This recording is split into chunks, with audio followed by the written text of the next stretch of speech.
makes reading, holding a book, or turning a page difficult or impossible. Now, the content is copyrighted by the respective publisher.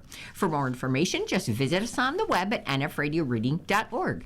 Now, welcome to you, the Niagara Frontier Radio Reading Service. We now present a reading of articles and features from our USA Today for Tuesday, March the 24th of 2026. And your readers today are Jody and Alan Blackburn.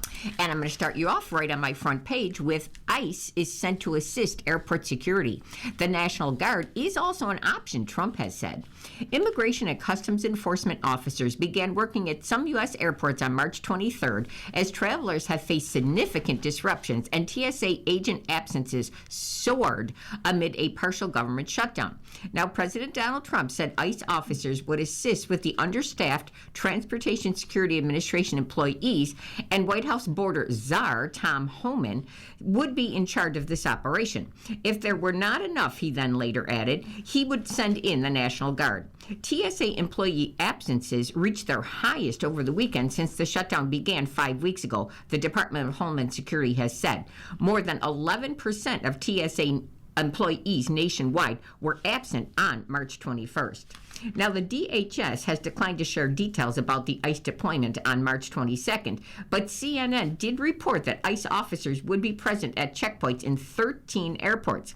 So USA Today reached out to the departments for a comment. Now, those airports reportedly are Chicago O'Hare, Cleveland Hopkins, Hartsfield Jackson Atlanta, William P. Hobby in Houston, John F. Kennedy and LaGuardia in New York, Louis Armstrong in New Orleans, Luis Munoz in Marin in Puerto Rico, Newark, Liberty, Philadelphia, Phoenix, Sky Harbor, Pittsburgh, and Southwest Florida.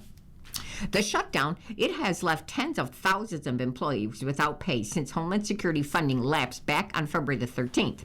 Democrats and some Republicans are refusing to fund the department over concerns about Trump's administration's aggressive approach to immigration enforcement.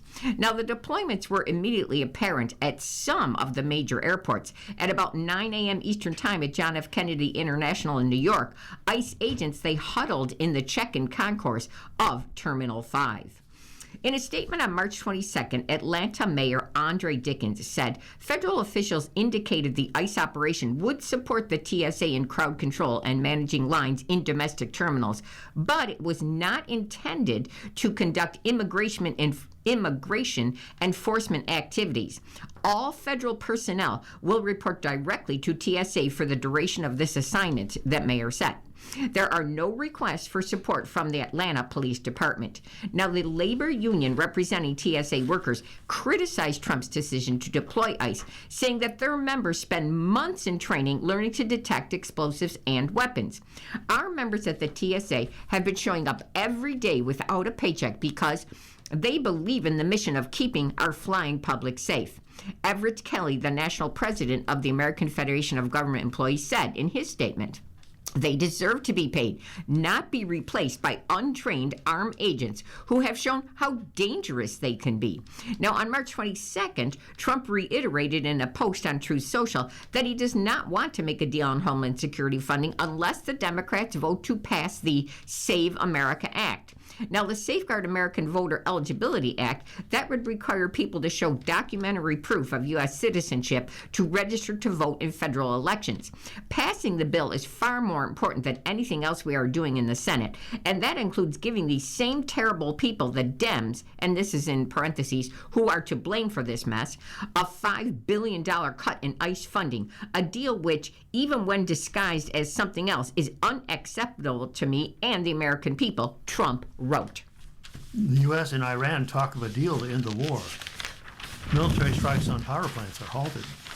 President Donald Trump yesterday announced he was postponing military strikes on Iranian power plants and energy infrastructure for 5 days as the two countries negotiate a potential end to the war.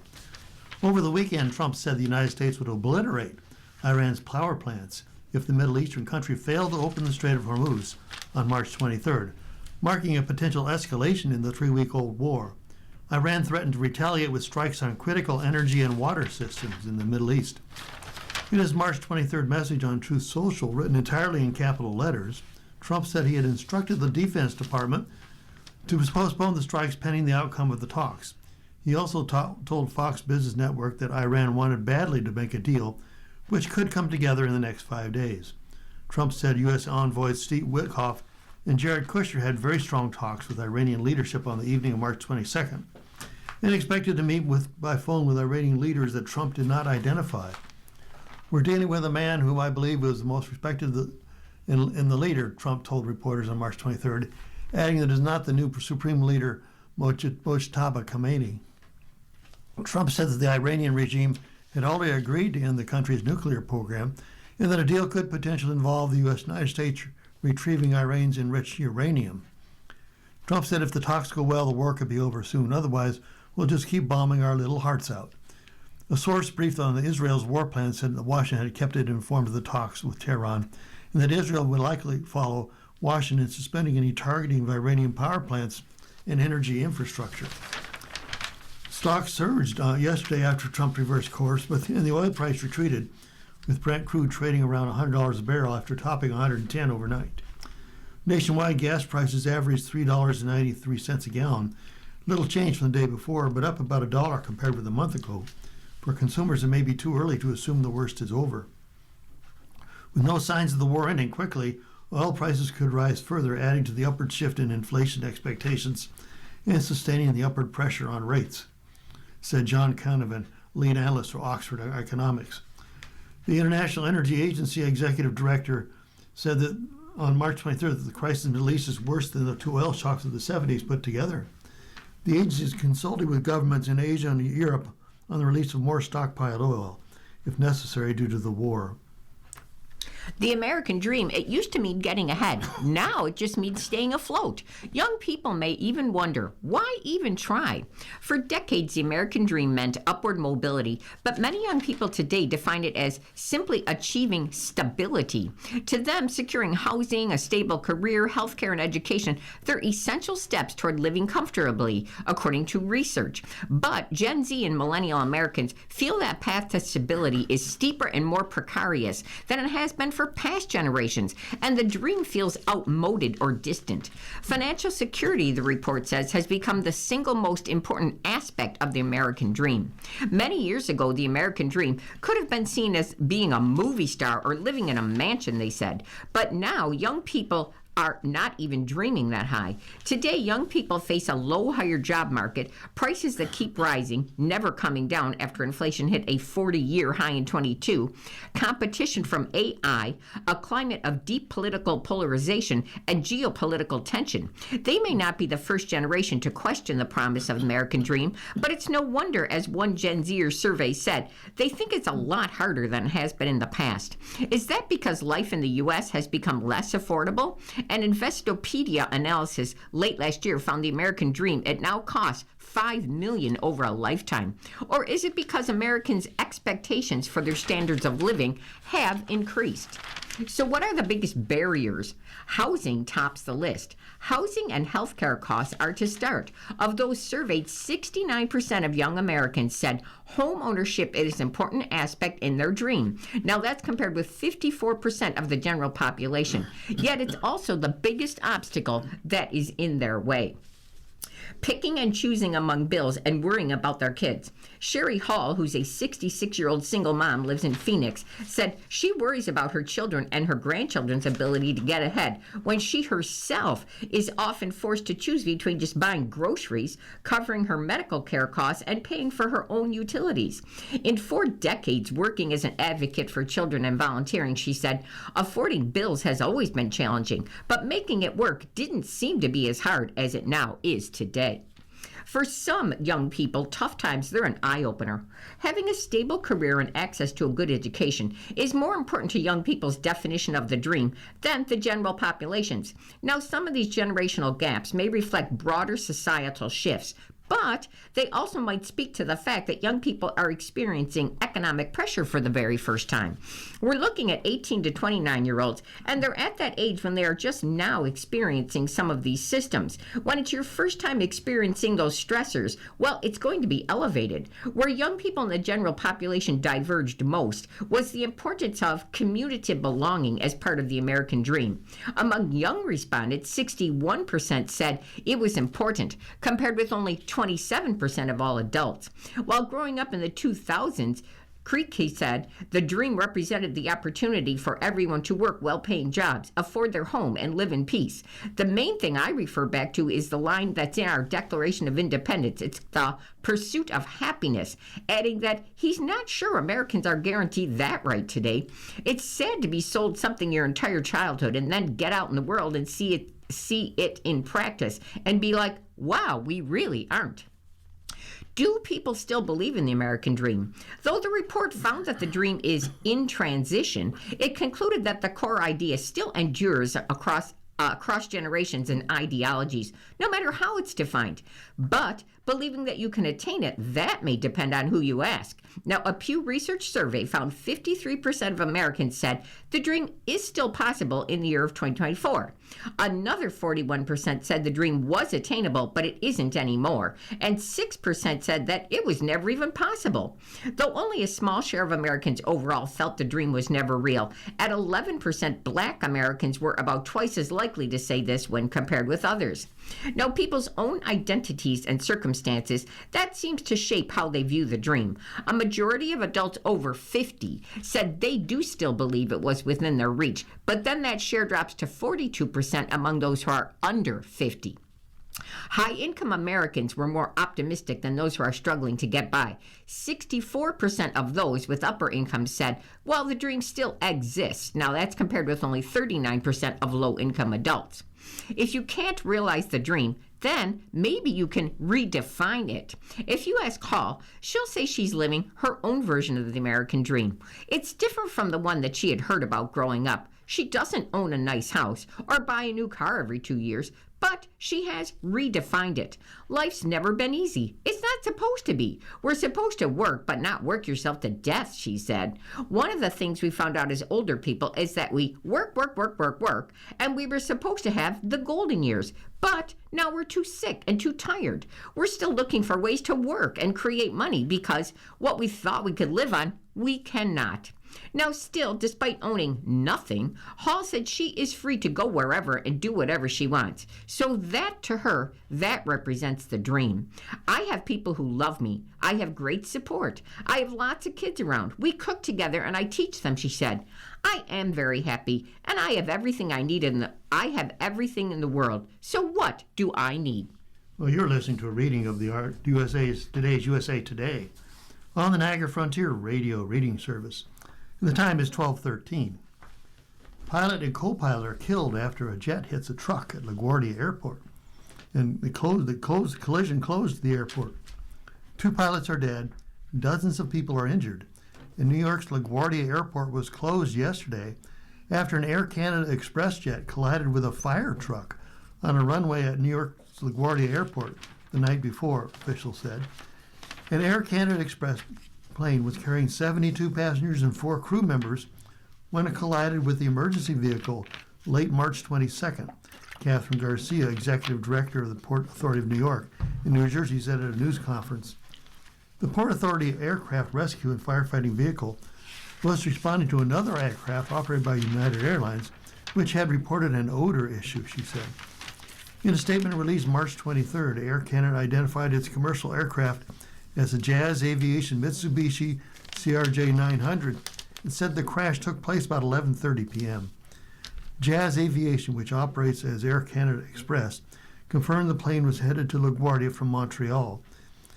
Visible damage to the nose of the plane, which was tilted upward, can be seen in photos of the crash site. Garcia said 41 passengers and crew were transported to the hospital. 32 of them have been released, while others have serious injuries. Among the injured are 2 officers who were aboard the fire truck, both of whom remain hospitalized with non-life-threatening injuries. We are deeply saddened by the loss of 2 Jazz employees, and our deepest condolences go out to the entire Jazz community and their families, Air Canada wrote in its statement, adding airline officials could not yet confirm the exact number of injuries or if there are any other fatalities at this time. Air Canada and Jazz aviation teams are preparing to make their way to the site, and details will be provided through additional statements as soon as possible, the airline wrote. Family and friends who need information about passengers on Air Canada Express flight AC-8646 may call Air Canada at 800-961-7099, the airline said. The airport will be closed until at least 2 p.m., Garcia said. The United States National Transportation Safety Board was at the scene and will be leading the investigation. Secretary of Transportation Sean Duffy said the Federal Aviation Administration will send a team to support the investigation. Our prayers this morning are with the families impacted by the ground collision at LaGuardia, Duffy said on social media. About 543 flights into or out of the airport were canceled yesterday, according to FlightAware. New York City's emergency notification system said people could expect cancellations, road closures, traffic delays, and emergency personnel near the airport. Entrances exits to and from LaGuardia and Queens have since reopened, but emergency officials warned travelers to expect residual delays. The closure of one of New York's busiest airports comes amid travel disruptions caused by the partial government shutdown.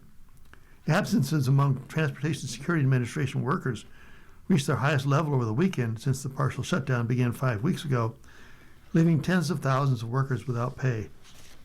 LaGuardia served more than 30 million annual passengers in 2025, according to the Port Authority of New York and New Jersey, and a range of U.S. airlines operate at the airport. Justices to debate metering at the border, turning back migrants seeking asylum at issue. As the battle over immigration continues to roil the country, the Supreme Court on March 24th will debate whether the federal government can turn back asylum seekers at the U.S.-Mexico border. Now, this metering, that's in quotes, metering practice, used by Democratic and Republican administrations alike to manage the number of migrants who can claim asylum each day, is not being used now. But the Trump administration wants the option to deploy it, calling the policy a critical tool for addressing border surges. The Justice Department asked the Supreme Court to overturn a lower court's ruling that the government must process a claim once a migrant reaches the port of entry.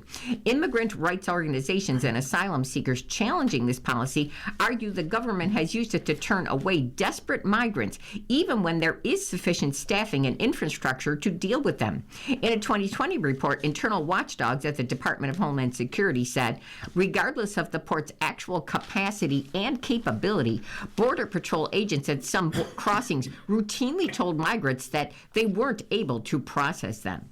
Can the U.S. legally turn back asylum seekers? To be granted asylum, a process that can take years, an applicant must demonstrate that they have faced persecution based on one of the 5 protected grounds. That's race, religion, nationality, political opinion, or membership in a particular social group. Now, the 1986 Immigration and Nationality Act allows anyone who is physically present in the U.S. or who arrives in the U.S. to apply for asylum. The San Francisco-based 9th U.S. Circuit Court of Appeals said the best way to interpret arrives in is that it doesn't mean the same thing as physically present, which would be redundant. Now, instead, the term encompasses those who encounter officials at the border, whichever side of the border they are standing on, a divided panel of judges has said. Otherwise, the court said, the law gives migrants an incentive to try to circumvent border crossings, something Congress likely did not intend. Now, the Justice Department says that the interpretation defies the plain text of the law. The ordinary meaning of arrives in, that refers to entering in a specific place, not just coming close to it, the government said in its appeal. Border policy is used in past administrations. The practice of not letting an asylum seeker pass through a checkpoint, that was used periodically during the Obama administration when border officers began turning away hundreds of Haitian asylum seekers at ports of entry in California.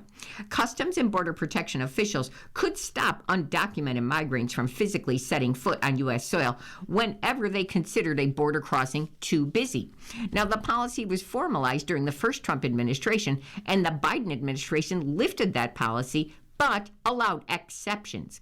As a result, immigrant rights groups say asylum seekers live for months in makeshift camps on the Mexico side of the border without reliable food or shelter or safety. Religious groups, they back the migrants. Their lawsuit, it is backed by Catholic Church and other religious organizations.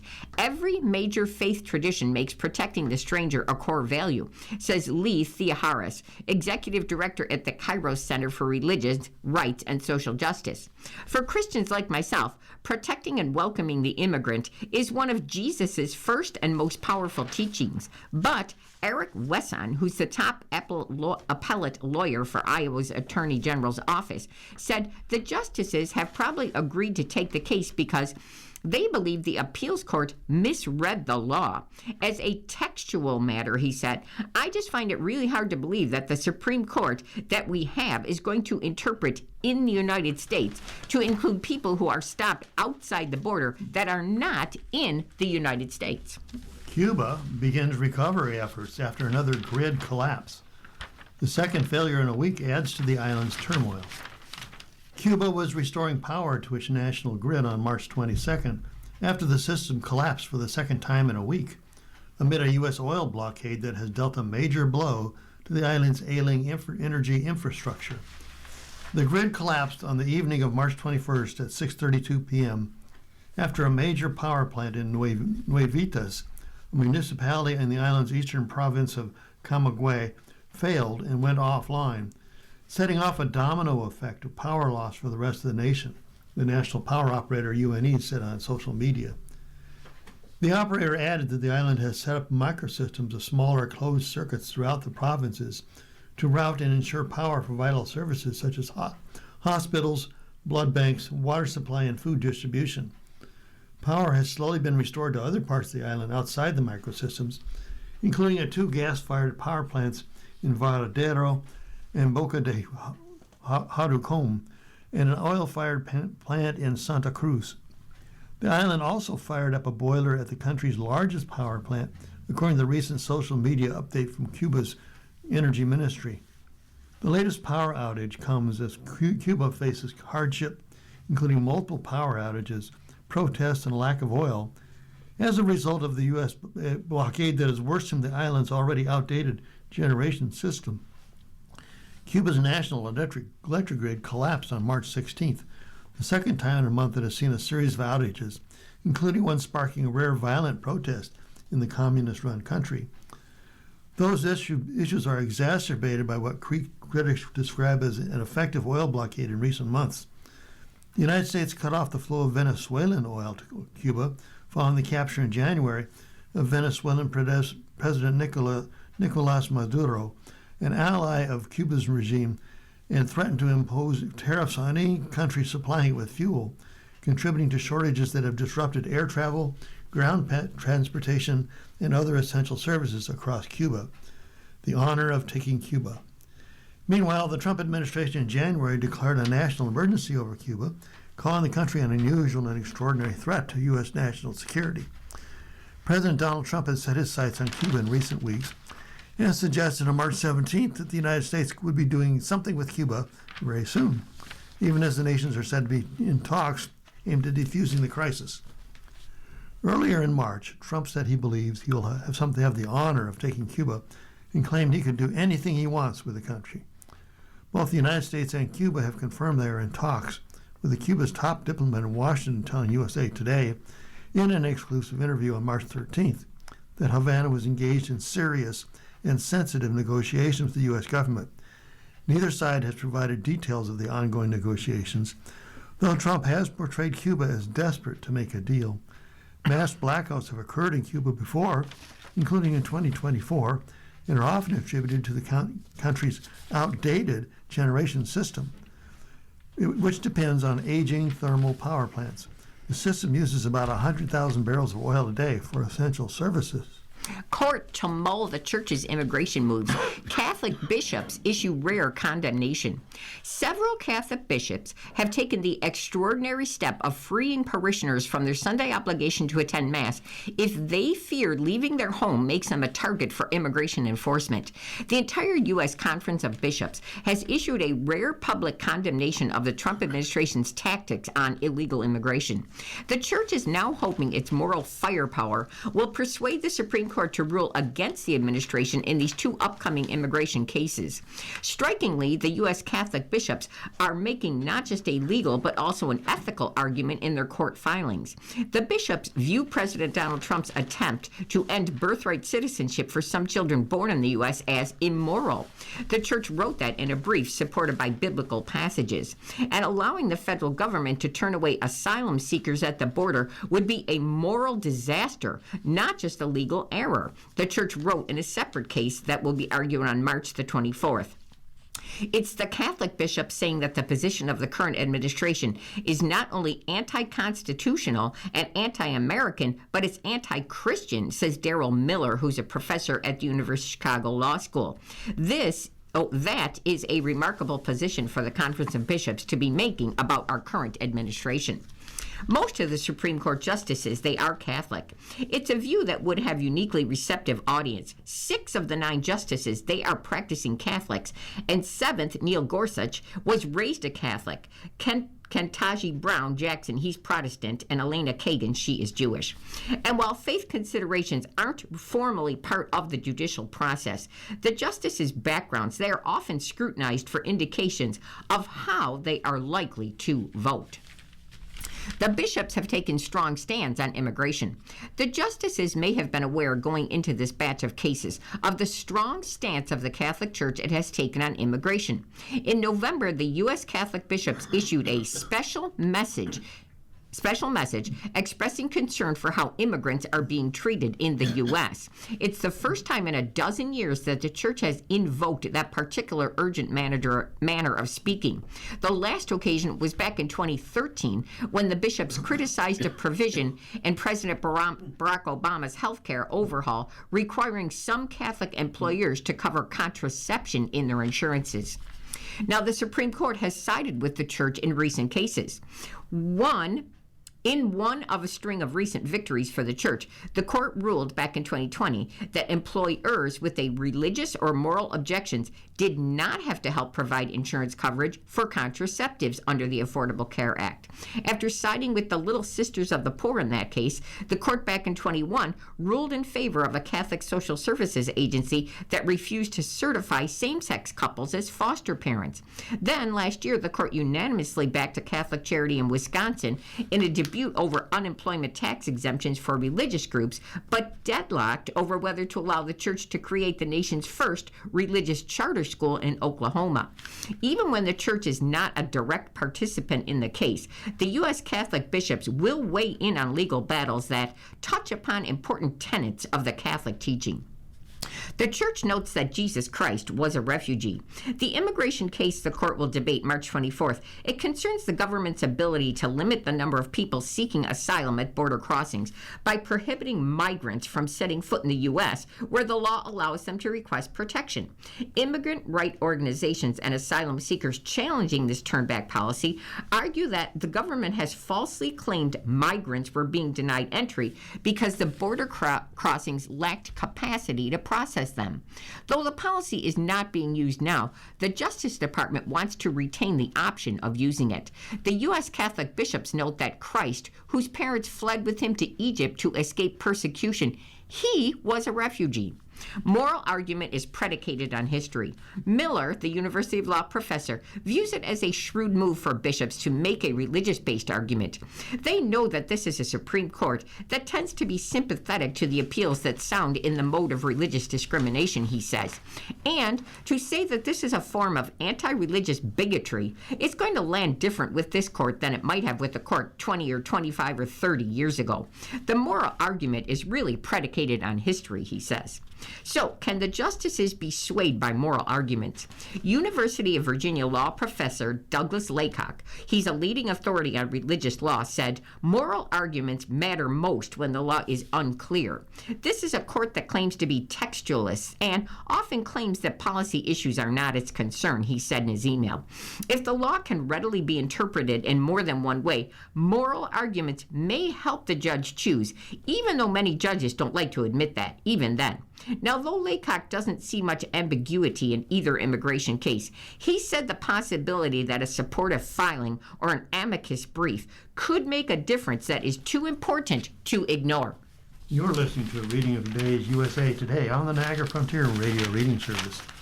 The time is 12:29, and it's on to the money section. Local grocery store openings reveal a lot about the economy. What does your local grocery store say about your neighborhood? It may seem pretty straightforward. Whole Foods stores tend to be in pricier, more affluent areas, while discount stores like Dollar General are found in communities with less wealth. Yet a recent analysis shows that store openings have a lot to do with how grocery chains expect neighborhood demographics and home prices to develop. The report comes from Assis Sunderji, who worked in investment banking for many years before launching a newsletter called Home Economics. For the analysis, he matched more than 32,000 store openings over nearly 50 years alongside home price data and added census demographics. Sunderji found that home prices in zip codes where a Trader Joe's opened not only grew, but they grew at a rate 6% faster than the national average over the next 3 years. But in zip codes where a Walmart opened, home prices lagged the national average by 4%. The rich get richer and the poor get poorer. I think that people who are scouting locations for Trader Joe's and Walmart are looking at locating neighborhoods that are changing in a direction that's going to be helpful for them, Sunderji told USA Today.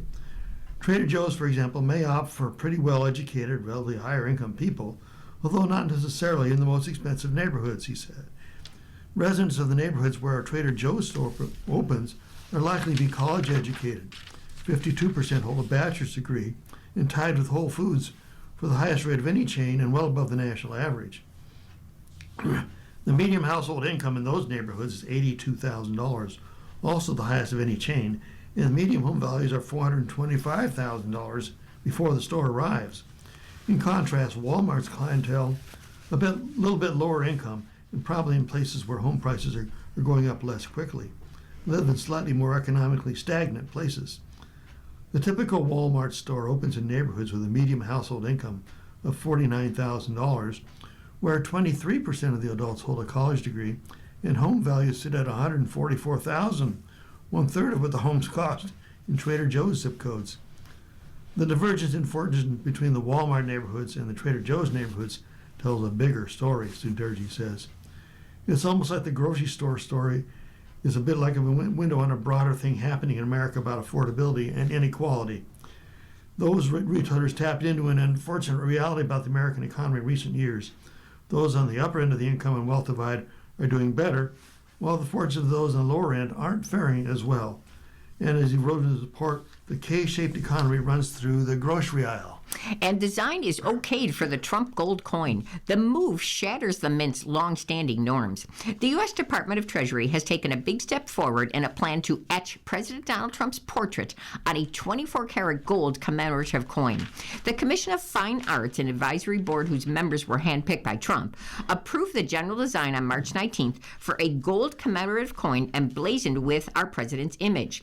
Now, separately, the Treasury has said it plans to issue a $1 Trump coin the Fine Arts Commission had approved back in January, despite protests from Democrats and coin enthusiasts who say the move shatters our long-standing norms. The commemorative coin, it features a picture taken by the chief White House photographer of Trump leaning over the Resolute desk, a photo on display in the Smithsonian's National Portrait Gallery. The U.S. Mint did not respond to a request for comment on how much the coins will cost, though others on the agency website sell for thousands of dollars. It's a very strong, very tough image of him, says Chamberlain Harris, who's a member of the committee and deputy director of the Oval Office operations. It's fitting to have a current sitting president who's presiding over the 250th year put on a commemorative coin, he said. Now, commissioners had recommended small changes so far to the coin, including adding wood grain to the Resolute desk, and suggested the coin measure about only 3 inches in diameter, the largest coin the agency can create. Don't sell out. The larger the better, says James McCreary, vice chair of the commission and initial architect for Trump's proposed White House ballroom. Now, the coin, it is expected to join a slate of special edition currencies and metals the Treasury is releasing for our nation's quincentennial year, including the separate $1 Trump coin the Fine Arts Commission had already approved back in January. But neither the $1 coin or this gold commemorative coin have received approval from the Citizens Coinage Advisory Council. Now, that's a nonpartisan group created by Congress to advise the Treasury on coin design. That committee declined to review both coins and argued that depicting a sitting president on currency, that runs counter to our country's founding principles. So, are these coins legal? Now, unlike the $1 coin, which will circulate as currency, the gold coin is designed purely as a collectible coin. A 1935 law prohibits gold currency from being used for commerce in the U.S. Because that won't circulate, the gold coin also faces less legal pushback than this $1 coin does. Congress must authorize creation of the new currency, but because the commemorative coins are gold, the agency doesn't need approval, they said. The Treasury has argued that its authority for the $1 coin comes from a 2020 law allowing the pressing of the celebratory 250th anniversary pieces. But Democratic lawmakers, led by Senator Catherine Cortez Masto, requested earlier this year that the agency cease creation of the $1 Trump coin. They say it's illegal. Now, at the issue, they say, is passed legislation, including an 1886 act that requires that only the portrait of a deceased individual appear on currencies and securities. The Mint did not immediately respond to requests for comment about the status of this $1 coin. Mastro's office said the Treasury appears intent on continuing the project. The White House's decision to trudge forward with a gold coin featuring President Trump, it's embarrassing, and it goes against our country's foundational values, the senator said in his statement. Warning signs. When and where is the next mass layoff? Hundreds of thousands of American workers are set to lose their jobs in the coming weeks. That includes employees from Amazon, which announced more than 16,000 job cuts back in January, Meta, Pinterest, and more. How do we know? Federal law requires employers with more than 100 or more full-time employees to send states written notice at least 60 days before they lay off workers. Experts such as economist Cotton Lunsford of the Federal Reserve Bank of Cleveland says these filings under the Worker Adjustment and Retraining Notification Act can signal trouble earlier than other job indicators. They're called warn notices for a reason. It has this signal of coming layoffs. It's data that's relatively up to date, Lunsford said, noting that warn notices can be available within days, while some of other official government statistics may lag for several weeks or even a couple of months. A USA Today analysis of warn notices filed in 44 states showed mass layoffs last year in the United States reached their highest level since the unprecedented pandemic year of 2020, as notices tallied more than 413,000 employees caught up in large-scale workforce reductions. The surge represents a 20% increase from 2024, when more than 345,000 employees lost their jobs through announced mass layoffs. The number of mass layoff notices also climbed from nearly 4,000 in 2024 to more than 5,000 last year. And that's not the total of layoffs. Warn notices don't apply to medium-sized and smaller companies. Employers in the United States announced more than 1.2 million job cuts in 2025, the highest annual job cuts since 2010, according to Challenger, Gray & Christmas, an outplacement and consulting firm. USA's data team collects warn notices daily for most state labor departments and the District of Columbia. 7 states, Arkansas, Hawaii, Mississippi, New Hampshire, North Dakota, West Virginia, and Wyoming, do not provide public access or have incompatible data formats. The tracker reflects information reported in the filings themselves.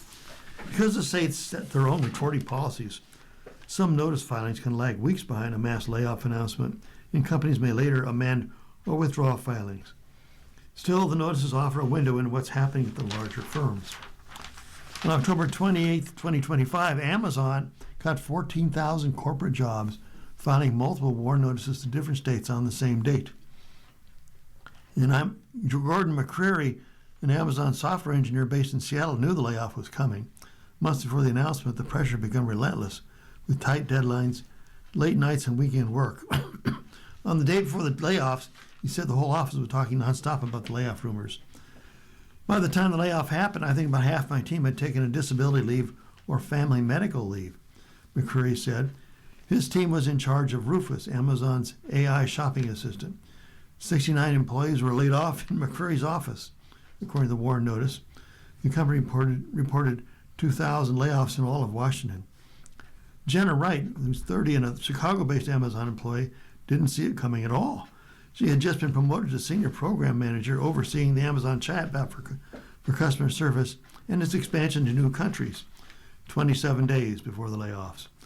Wright joined the Amazon right after college and been with the company for 8 years. I felt a little deceived, Wright said. I gave 8.5 years, pretty much my entire career life, fresh out of college to this company. I understand from a business standpoint, business is business, but such a very fast, shocking decision was not expected. USA Today's database of mass layoffs, updated daily, includes more than 51,000 warn notices from 44 states. The earliest were filed in the 1990s. Users can sort the layoff notices by state, company, and notice date to see why the layoffs are happening. What's happening with job cuts in 2026? The first 2 months of 2026 showed mixed signals in the job market. The report from Challenger, Gray, and Christmas showed that employers announced more than 108,000 job cuts in January. That's a 118% increase from the same month last year, and the highest January figure since 2009. In February, that number dropped to about 48,000. February's dip is a nice reprieve from the elevated job cut plans that start the year. With U.S. involvement in a growing war in Iran, the end of Q1 may bring more layoff plans as companies tighten belts amid uncertainty and higher costs. The company's figures are significantly higher than the warn numbers because they track not only government filings but also company announcements, conference calls, and internal client data, said Colleen Blumenfeld, Vice President of Public Relations of the company, through an email. Federal data, however, shows a reverse trend. U.S. employers added about 126,000 jobs in January of 2026, outperforming economists' expectations, according to the Bureau of Labor Statistics. But the latest report showed that in February, the U.S. economy shed 92,000 jobs. California leads in mass layoffs. California has led the nation in mass layoffs with more than 16,000 warn notices recorded in the database. That's nearly 3 times more than the second place Illinois, with nearly 5,000 notices. In 2025 alone, employers in California filed more than 1,500 mass layoff notices for more than 86,000 employees. The top states by number of layoffs and warn notices: California has at least 86,000 employees, Washington 31,000, Texas 26,000, Florida 20,000, and New York 20,000. The technology sector has been a major driver of mass layoffs in recent years, as giants such as Amazon, Meta, and Microsoft filed hundreds of warn notices as they restructure operations and cut costs. Though none of the warn notices recorded artificial intelligence as a reason for layoffs, Challenger, Gray, and Christmas tracked more than 7,000 job cuts in January as a result of AI. The company's CEO suggested AI is a future threat to jobs, that the current rounds of job cuts look more like a correction for overhiring. Some tech workers expressed concerns about their career stability and are rethinking their career paths.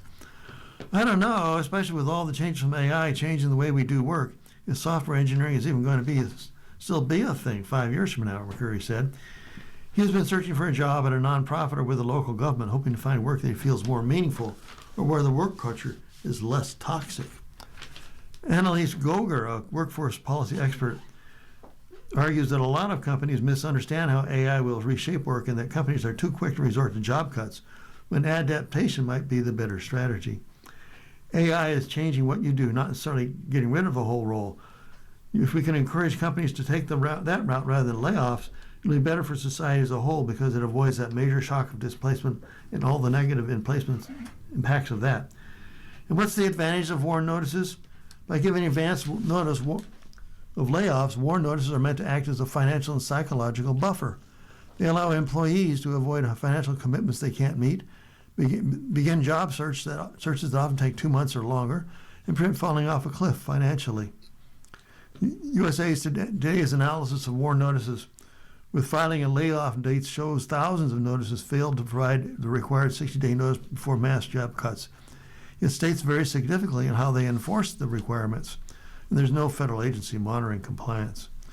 Reisner said the date listed on a warn notice may reflect when a company filed paperwork with the state, not when employees were actually notified, which makes it hard to see the true scope of WARN Act violations nationwide. It leaves a question mark over this subject because there's no federal government oversight as there is for all other labor laws. It's cloudy. Without that early warning, losing a job can be devastating. The abrupt termination of a job is one of the most traumatic experiences a person can have other than a divorce or a very painful accident. The workforce expert Goger, who researched displaced workers, said strong early intervention could reduce the harm. You get the best outcomes by even intervening early and by trying to help people. Otherwise, layoffs can spiral into financial distress, emotional strain, and family crises. It would be rare for a big company like any Fortune 100 company to fail to comply with the WARN Act today. But for employees who don't receive proper notices or back pay, lawsuits might be the only option. And that's a process that can take months or even years. And you're listening to a reading of today's USA Today on our Niagara Frontier Radio Reading Service. Our time is 12:45. We're still in the money section. Farmers are hit hard as Iran war chokes fertilizer shipments. Fertilizer costs are rising as the U.S.-Iran war disrupts shipments through the Strait of Hormuz, and farmers are feeling the impact. Now, Iran has blocked maritime traffic through the Strait of Hormuz, attacking ships in that area. The blockage of a critical transportation corridor for fertilizer, oil, and other commodities that are headed to the U.S. that represents a significant issue for our American farmers. Large volumes of fertilizer inputs, including urea, ammonia, phosphates, and sulfur, that moves through the Strait of Hormuz each year, creating a major choke point for agricultural supply chains, the Farm Journal has said. The American Farm Bureau Federation, in a March 9th letter, has called on President Donald Trump to ensure safe passage of fertilizer shipments to the U.S. to stabilize costs and delivery ahead of our spring planting season for farmers. So are the fertilizer costs up? Yes, the price of fertilizer has risen sharply due to the disruptions in the Strait of Hormuz amid the U.S. war with Iran, said the American Farm Bureau Federation. So why are rising costs a concern? Fertilizer, it's typically one of the larger expenses involved in an agricultural production, according to the USDA. Fertilizer costs account for about 21% of total corn production costs. Fertilizer also represents a significant share of the cost of producing other field crops, like 19% for wheat, 13% for cotton, 8% for soybeans. In addition to field crops, fertilizer is also vital to the production of fruits and veggies and forest products and pasture for the livestock. So why are the shipments blocked in the Strait of Hormuz? As the U.S.-Iran war continues, Iran's new supreme leader, Mojtaba Khamenei, said the Strait of Hormuz will continue to be closed in his first message to the Iranians.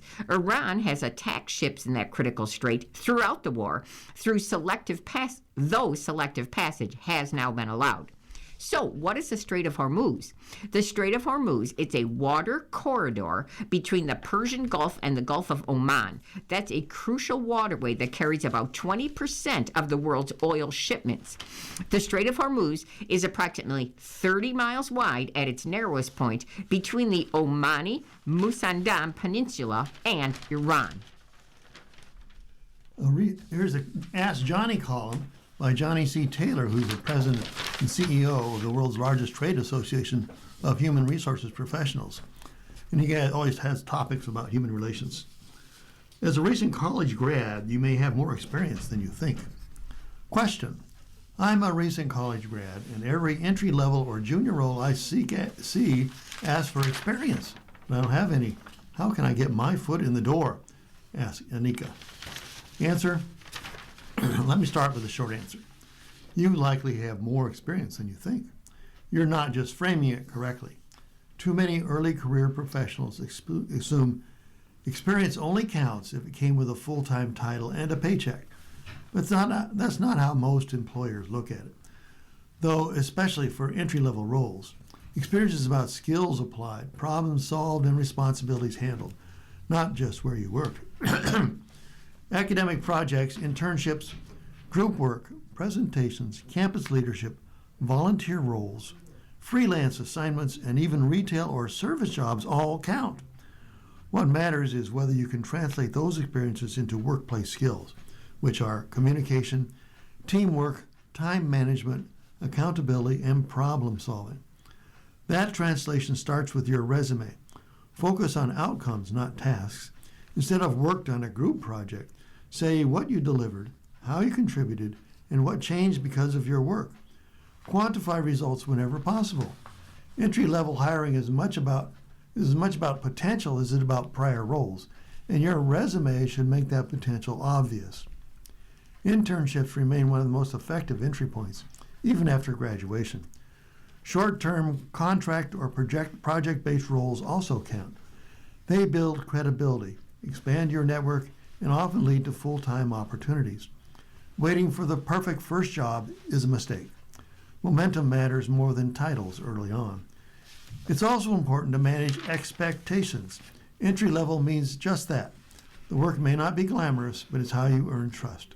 Starting in a support role or an adjacent position at a company that you respect can open doors quickly once you prove your value. Careers are built step by step, not overnight.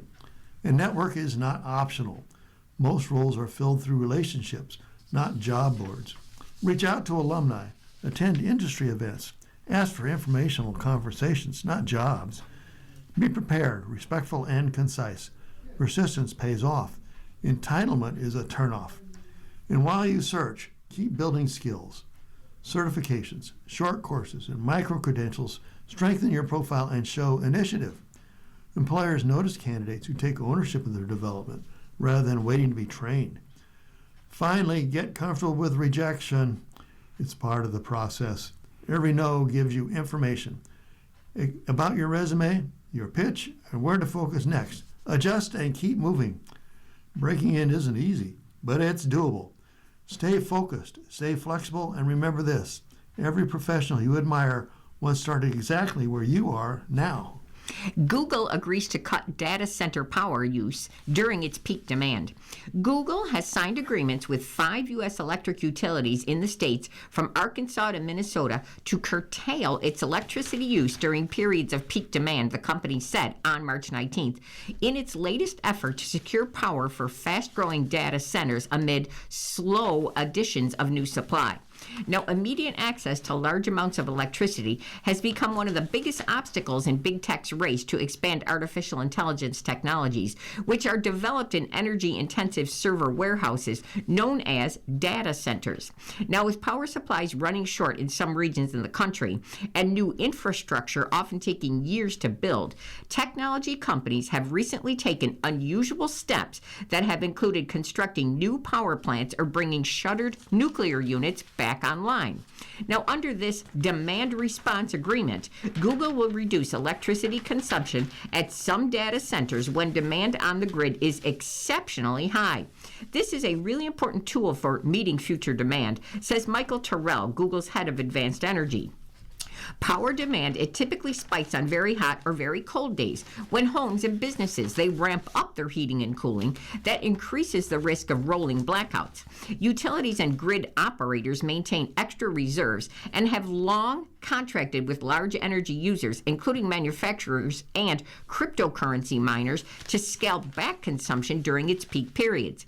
Now, Google has now signed contracts with Entergy Arkansas, Minnesota Power, and DTE Energy, adding to initial agreements announced last year with Indiana, Michigan Power, and the Tennessee Valley Authority. Under these contracts, Google is making up to 1 gigawatt of its data center electricity demand available for curtailment during peak use periods when blackout risks are the highest. 1 gigawatt can power about 750,000 homes. Well, here's another story about the Supreme Court justices. The justices declined the case of a woman who was jailed for basic journalism. The Supreme Court won't revive a lawsuit by a Texas-based citizen journalist who said she was wrongly arrested, a case backed by free speech advocates who say the backlash against the woman has had a chilling effect on reporters. The court on March 23rd rejected an appeal by Priscilla Villarreal, who said she was jailed for basic journalism, asking a police officer for facts and then reporting what she was told. Justice Sonia Sotomayor dissented, calling it a grave error not to take the case. It should be obvious that this arrest violated the First Amendment, she wrote. Villarreal writes about Laredo, Texas on her Facebook page, La Gordiloca News. She was arrested in 2017 under a rarely used Texas law that prohibits a person from receiving non-public information from a government official for personal benefit. Texas contends Villarreal gained Facebook followers by getting police officers tell her the identities of a person who killed himself by jumping off a Laredo overpass and of a family involved in a car accident. After a state judge dismissed the criminal case against her, Villarreal sued the police and prosecutors for damages. She argued they violated her First Amendment speech rights because they wanted to silence a vocal critic. Lower court judges reached different conclusions about whether her case could proceed. Most recently, the New Orleans-based 5th U.S. Circuit Court of Appeals ruled 10-5 last year that lawyers hadn't clearly established that Villarreal's rights were violated. That decision came after the Supreme Court directed the appeals court to reconsider its previous ruling against Villarreal, taking into account a 2024 High Court decision about a case that raised similar issues. Instead, Villarreal argued the appeals court doubled down on granting officials free rein to turn routine news reporting into a felony. Texas officials countered that the First Amendment doesn't prevent states from limiting access to government information. And for decades, Texas has made it a crime to solicit a leak of non-public information from a public official for personal gain. The Reporters Committee for Freedom of the Press and other free speech advocates told the court that no right is more fundamental to journalism than the right to ask public officials for information. And we have time for one more short article. It's in sports, but it does relate to money. JSN catches highest paid wide receiver distinction. The Seattle Seahawks are locking down on one of their best young players in a market-setting deal. Now, the Seahawks agreed to a 4-year deal with wide receiver Jackson Smith-Njigba, according to multiple reports. He will make up to $168.6 million as part of this deal, making him the highest paid receiver in NFL history. Jackson, who's a first-round pick in the 2023 draft, enjoyed a breakout season for the Super Bowl winning Seahawks back in 25. He stepped into the team's number one receiver role after DK Metcalf was traded to the Steelers, generating an NFL best 1,793 receiving yards on 119 catches with 10 touchdowns during the regular season. With Jackson now locked up, Seattle can shift its attention to signing fellow 2023 first-round selection Devon Witherspoon to an extension. Jackson's deal could also create a ripple effect around the NFL, as several other talented young receivers like Puka Nacua, Drake London, and George Pickens are soon set to cash in on lucrative extensions. The Cincinnati Bengals' Jamar Chase was previously the highest paid receiver in terms of average annual value. It was $40.25 million, and total contract value, which was $161 million, while the Minnesota Vikings' Justin Jefferson had the most guaranteed money in his contract. And you're listening to a reading of articles from our USA Today for Tuesday, March the 24th of 2026 on our Niagara Frontier Radio Reading Service. We'll return to you for more readings just after our short break. And your readers again today are Jody and Alan Blackburn. If you're listening to this publication online, you're probably using our website, a podcast player like Spotify or iTunes, a streaming service like Siro, or a smart speaker. Did you know that we now have a dedicated app that can be downloaded to any mobile device, like a smartphone or tablet, for free? App users can conveniently access our live stream and any episode of our podcast easier than ever. To download the app, just type NFRRS in the search window in the Apple App Store or in the Google Play Store. Contact us anytime if you have any questions by calling 716-821-5555, extension 5. Thank you.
We'll continue now with our reading of articles from today's issue of USA Today.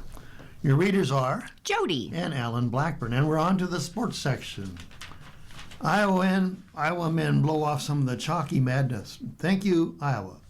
The ninth seed Hawkeyes brought some chaos to the men's NCAA tournament on March 22nd, sending the first number one seed packing with their 73-72 upset of defending champion Florida. After an opening weekend that left most of the bracket covered in chalk dust, once again the madness is now back in March Madness. March is for the dreamers, and there's no better dreamers than us, said Alvaro Folgueras, whose three-pointer with 4.5 seconds left set off pandemonium among Iowa fans and anyone rooting for busted brackets. Which is pretty much the point of the NCAA tournament, right? We're one of the 16 best teams in the country, but we want to keep trying to shock the world, Folgueras said. We're hungry still. The beauty of March Madness has always been, well, the madness. The little schools no one's heard of, knocking off teams from the power conferences. Kids who won't go further than the local rec center when their college careers are done, knocking down shots that would be the envy of NBA players. As the number 9 seed outplaying a number 1 seed, which until Iowa beat Florida hadn't been done since 2018. But whether it's name, image, or likeness, the greatest players get even greater, or simply the cycle of things. March Madness has been more than March blandness of late. For the third consecutive year, no seed 12 or higher will make the men's Sweet 16. For the fourth consecutive year, only one double-digit seed survived the first weekend, and you can't count Texas as a plucky underdog. Or if you do, Longhorns coach Sean Miller will have some words for you.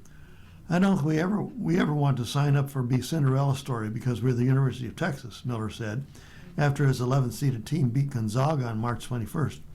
We represent the SEC as well. Things have gotten so chalky that all 4 number 1 seeds made the Final Four last year for only the second time since the tournament began seeding teams in 1979. But Iowa brought some uncertainty back to the next 2 weekends. And at this time of year, uncertainty is fun. Did I know we were going to win like this? I didn't think we were going to lose, Iowa coach Ben McCollum said. Now, this doesn't mean we're going to have a Final Four with a double-digit underdog like Loyola of Chicago or a George Mason. This year's tournament is still shaping up to be a gathering of the Blue Bloods. The remaining three number 1s are still alive, as are all of the number 2 seeds, and all the remaining teams are from power conferences. 2, after number 1 seed Arizona eliminated Utah State of the Mountain West. But if a number 9 seed can out-hustle out physical Florida, which had 2 starters and its 6th man back from last year's title team, maybe there's more bedlam to be had. We know what we can do as a group, said Bennett Sturtz, who fed Folgueras for the 3. The coaching staff, our families, and us as a team in the locker room, as that's the only people that believed in us, and it's going to stay that way for the rest of the season. Feel free to keep the chaos or the season going. And this column was by columnist Nancy Armour. And LSU women captivate fans with The Show. The number 2 LSU Tigers have given their brand of basketball a name. It's called The Show. We're going to give you all a show. Whether that's behind the back passes, we're going to have celebrations. We just play with a lot of passion. I think from the top of our roster to the bottom, we all just love basketball, guard Jada Richards said. I feel like there's a lot of people who play basketball, but they don't like it. Feel like we all love the game. We love coming to practice every day, pushing each other. We love the grind. We love the in-between, the practices and stuff like that.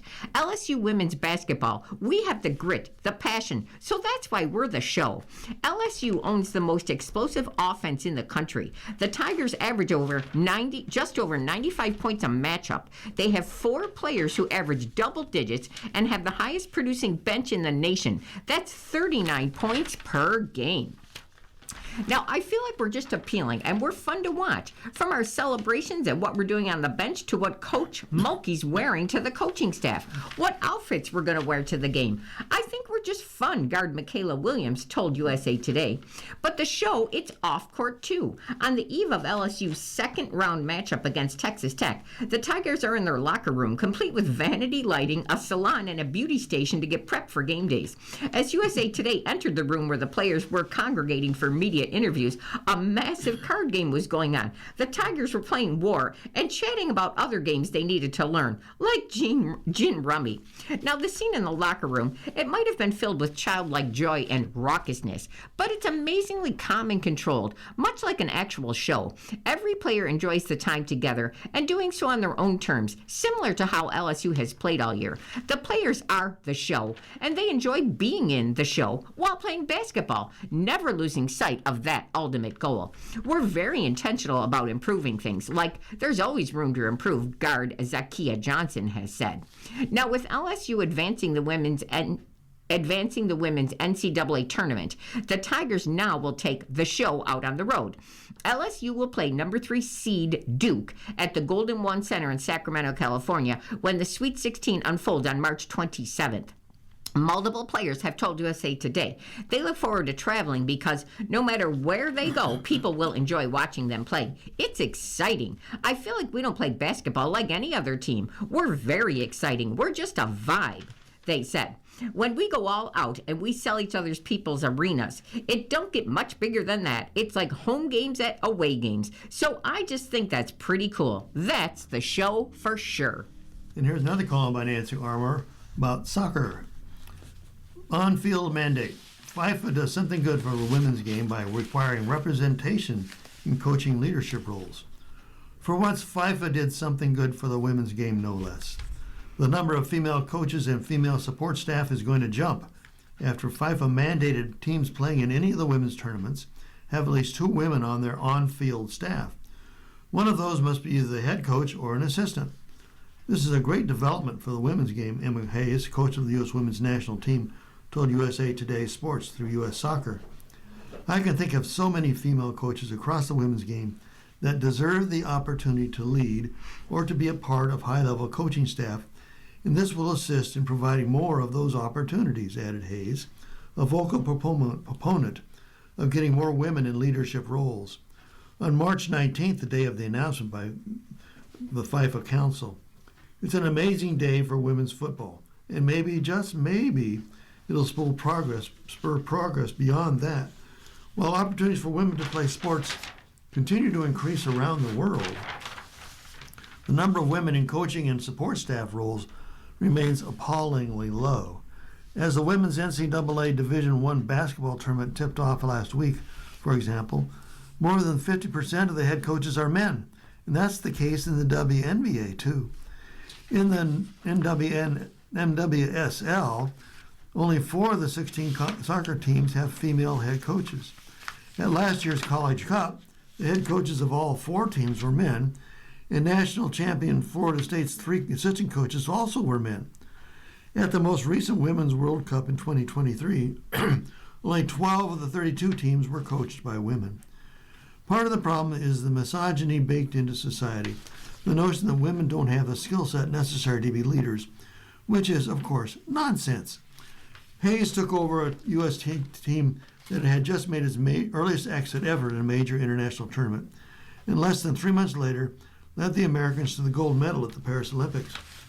Becky Hammon has won NBA titles in 3 of her 4 seasons as head coach of the Las Vegas Aces, and Dawn Staley's South Carolina basketball team hasn't missed a Final Four since 2019. The larger hurdle is the pipeline, which is, more often than not, barely a trickle. There simply aren't enough women getting into coaching or pursuing front office roles, either because there isn't a means to do it or they don't think it'll be worth it. Or if they do, they find it hard to stay because the jobs are not exactly family friendly. The hope has long been that as more and more women play, the numbers in the coaching and administrative ranks will follow. But FIFA isn't willing to wait that long, and kudos to its leaders for it. It's created mentorship programs, funded scholarships, and organized coaching seminars. Since 2021, it has supported 759 female coaches from 73 countries through its education scholarship program. Now it's telling member countries that progress is no longer optional. Beginning with the Under-20 World Cup in September, any team playing in a FIFA women's tournament must have a women of 2 women on their bench, including at least 1 coach. The USWNT has more than met that requirement.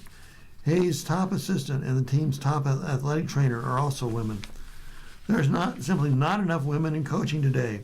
We must do more to accelerate change by creating clearer pathways, expanding opportunities, and increasing the visibility for women on our sidelines, said Jill Ellis, who led the USWNT to 2 World Cup titles as a head coach and is now FIFA's chief football officer. And she said it in a recent announcement, recently announcing the requirement. FIFA didn't say how it will monitor staffs or what, if any, penalty there will be for countries that flout the regulation. Nor did it say how it will ensure those women on the field are active parts of the coaching and or support staffs and not simply there for window dressing. Both of these things need to be spelled out because there are still plenty of federations that believe women are second-class citizens and will continue to treat them accordingly.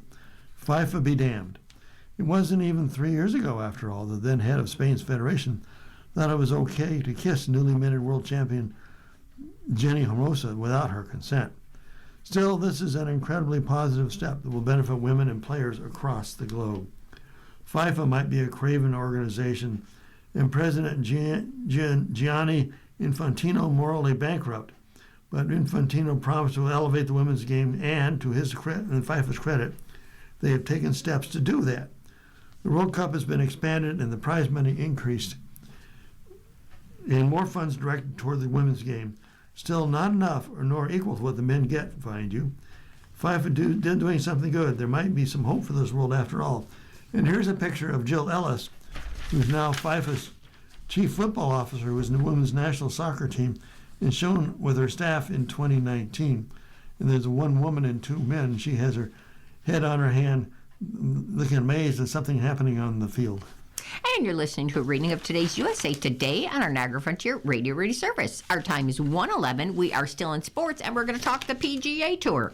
Fitzpatrick gets redemption in Valspar. 1 week ago, Matt Fitzpatrick went to congratulate Cameron Young's wife and parents on his come-from-behind victory at the Players' Championship that left the 31-year-old Englishman as a hard-luck loser. And that was a classy move. Well, it all comes from my parents, Fitzpatrick said. The biggest example would be I won the 22 U.S. Open, and my dad ran past me and went to shake hands with Will Zalatoris, to say, obviously, commiserations. I know Will has mentioned that before to me. So, yeah, it comes from my parents. They raised me to be that way. A week after he bogeyed the last and let a 1-stroke lead with 2 holes go at the Players' Championship slip away, Fitzpatrick survived the infamous snake pit at Innisbrook Resort's Copperhead course, draining a 14-foot birdie putt at the last to shoot 68 and win the Valspar Championship on March 22nd in Palm Harbor, Florida. I felt like last week I played so well, right to the end, he said. To lose the way I did, it's always disappointing. Always feels like it takes a little out of you when you spend 4 days of your life battling to try and get to that top spot, and then just lose it right at the death is always difficult. So this week it was important to get back on that horse and try and push myself to continue.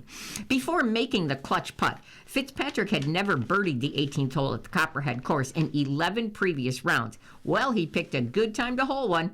I'll be honest, it wasn't an ideal putt, he says. It was a nice right to lefter, but me and my putting coach, Phil Kenyon, have been working on less acceleration in my stroke, and it comes out more on the uphillers, so I wouldn't say I was overly keen on it given my putting performance today. But to get it done like that, well, that was special. He started the day 3 strokes back of 54-hole leader Sungjae Im, who shot 40 on the front 9 and signed for 74 to finish, tied for 4th with Xander Schauffele, who got 65, and Marco Penge, who got 71. Im continued a trend. No player who held a 54-hole lead or co-lead during the 4 Florida Swing tournaments this season had gone on to win. For a while, it looked as if 45-year-old Brandt Snedeker, who didn't make the cut in his first 4 starts this season and was winless since 2018, would earn his 10th career PGA Tour title. The U.S. President's Cup captain was tied for the lead at the turn, but shot 40 coming home and then stumbled to a 18 below finish.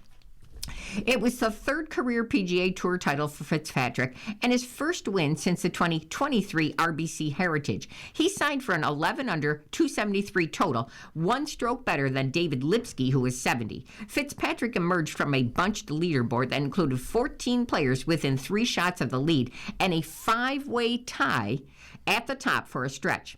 The Valspar is the tournament that allows players to get creative with the name on their caddy bibs.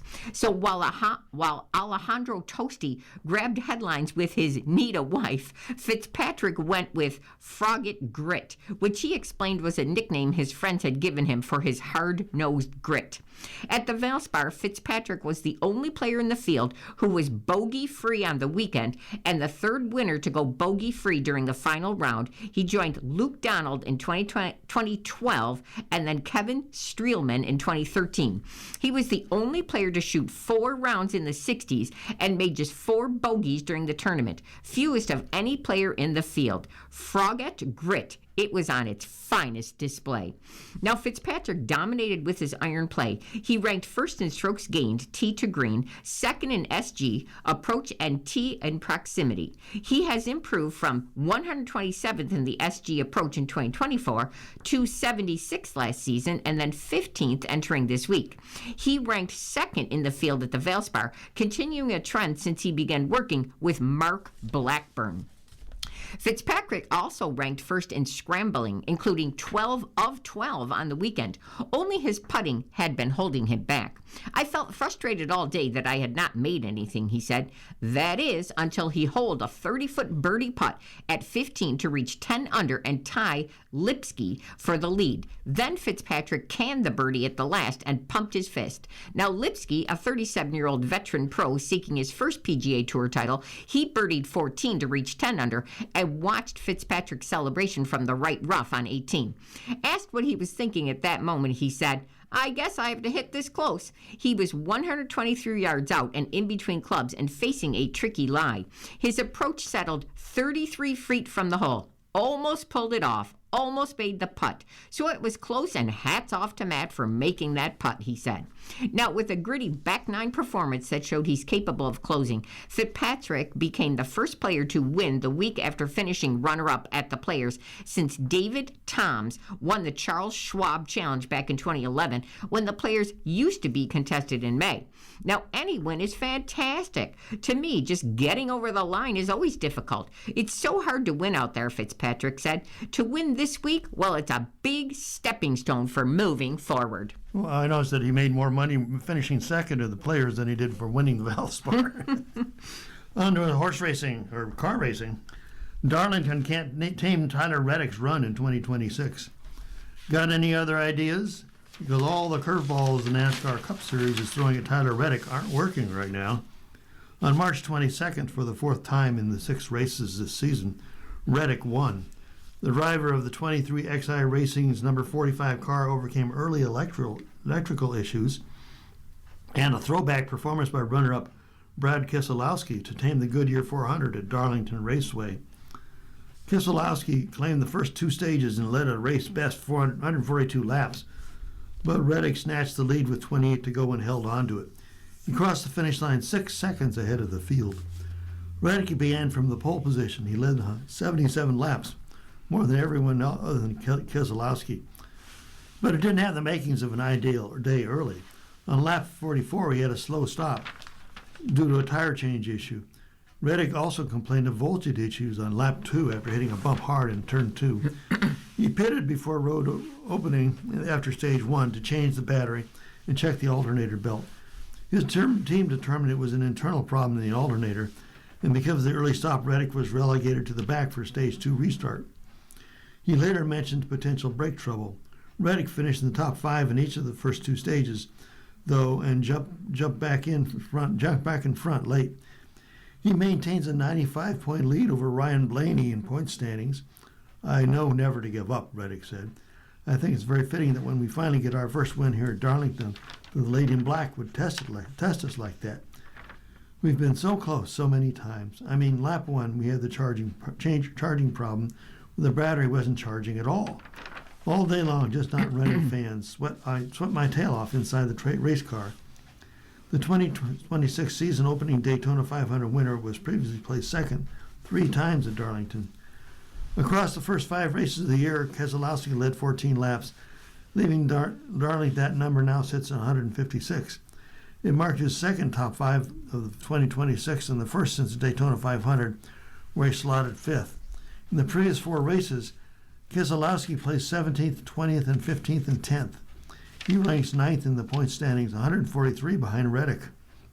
I think we got the most out of the day we were getting to get honest.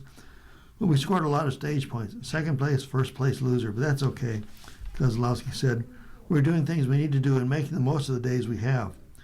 The 42-year-old, who's still recovering from a broken leg during the off-season, is searching for his first win since the Goodyear 400 at Darlington on May 12th of 2024.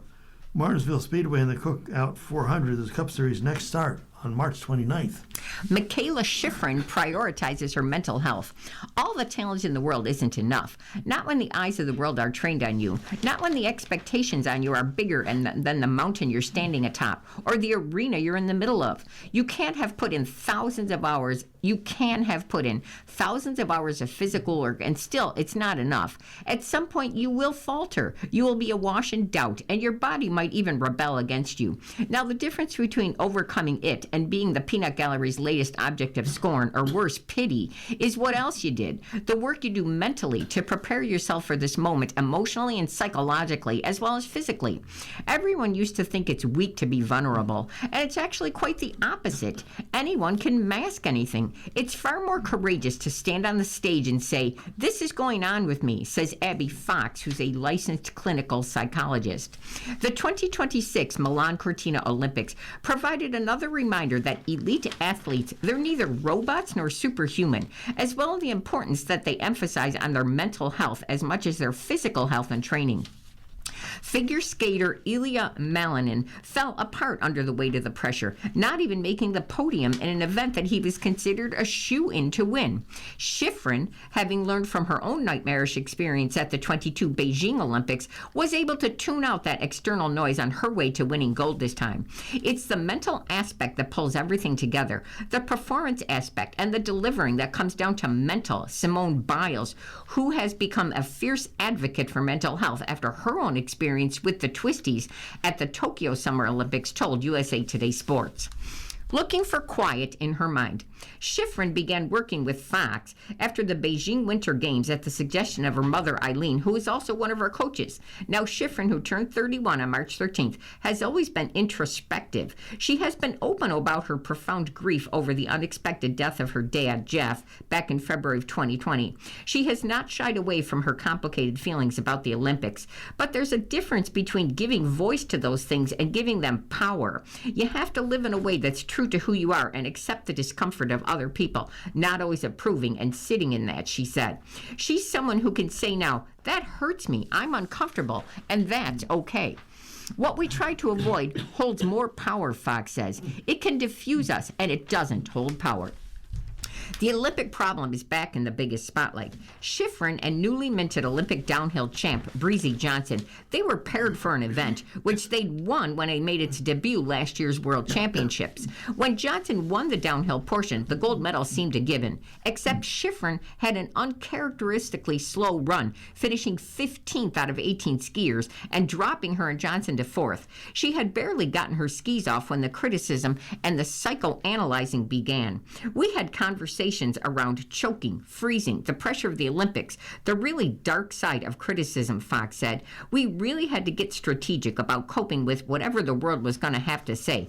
That's when we shifted gears. She meditated to help her process her feelings. She mostly got off of social media. She unsubscribed from media accounts that she knew would drag her down. She limited her circle to people who she knew had her best interests at heart. Malinin also succumbs to the pressure. Simone Biles was at the figure skating the night of the men's free skate when Malinin fell twice and landed only 3 of his 7 quad jumps that he had planned. In first place after the short program, Malinin then wound up in 8th. I was so heartbroken for him because I could see the pain and heartbreak in his face and his body. I was so sad, Biles said. Now looking back, there were hints of stress. Malinin was feeling better. was feeling. Earlier at the Olympics, he spoke of having bad days, and that really shuts me down. Now, Biles reached out to him after the free skate, offering the wisdom of her experience and sharing with Malinin what had worked for her at the Tokyo Games. I wanted him to know that this isn't the end, all be all. You're so much more than that, and so much more than your performances. That was the mindset and the conversation I tried to lead with him, she said. I just wanted him to feel that he's still a champ, Biles said. He already achieved so much, and to just hold your head up high, and you're just human. Stuff happens. Now, when athletes like Biles and Shiffrin and Malinin put a spotlight on mental health, it's a permission slip for other, less accomplished athletes. When Biles talks about being in therapy, she does still go once a week, or Shiffrin peels back the curtain on her work with Fox. It normalizes adding mental health to your training regimen. Just like weightlifting and getting massages and working with a nutritionist is considered a basic necessity of elite-level training, Biles and Fox, they hope mental health will soon be seen that way too. Shiffrin is in a position to invite others to take the risk to be uncomfortable and engaged in awkwardness at times of talking about mental health and talking about things that are really difficult and knowing that it can actually build some powerful bridges. Michaela wanted to understand herself more and clear up some of the barriers that were in her way so she could re-up the athlete inside her, Fox said. Not to be stuck in it, but to learn from it. May we all learn from it. And here's another golf story. Hyo-Joo Kim goes wire to wire in the LPGA. There was a time on March 21st when Hyo-Joo Kim led by 8 strokes at the Fortinet Founders Cup. By the 10th hole and the next day in the final round, Nelly Korda had tied it up at 17 under with 8 holes to play. It was a tense finish at the first full field domestic stop this LPGA Tour season, in the primetime showdown held at the picturesque Sharon Heights Golf and Country Club in Menlo Park, California, marked an important win for LPGA Commissioner Craig Kessler, who revamped the event built to celebrate the history of the 75-year-old tour. Players praised the new venue, and Bay Area fans lined the fairways as the world's best vied for a $3 million purse. Korda called the crowds unbelievable. Kim, who started the week with a 63 and held on with her impressive short game to win a second Founders Cup title, stayed cool under pressure, even as things appeared to unravel. I don't think I was necessarily shaken up, or my emotions were all over the place, said Kim. I was just trying to keep my focus on my shots and what I was doing. For Korda, it marks her first start since the weather-shortened Hilton Grand Vacations Tournament of Champions, which she won to snap a 14-month victory drought. Not long after, Korda's brother Sebastian scored a massive win over the men's world number 1 tennis player Carlos Alcaraz in the Miami Open on March 22nd. Nelly went gunning for her second straight win, starting the day 5 back of Kim. It was a back-and-forth final round, with the number 2 ranked Korda catching Kim number 8 on the early on the back nine and then sputtering a bit down the stretch, including a 3-putt on the 17th hole, and only her second missed fairway of the day on the reachable par 5 18th. I felt great all day, said Korda. I just kind of made one stupid mistake, and that was 17. Kim had her own bobbles, but a magnificent chip shot from behind the green on the 17th gave her the momentum needed heading home. A closing 73, even with a bogey on the 18th, proved enough for Kim to win wire to wire with a 16 under total. Even when her own game wasn't as sharp in the final round, Kim enjoyed the view.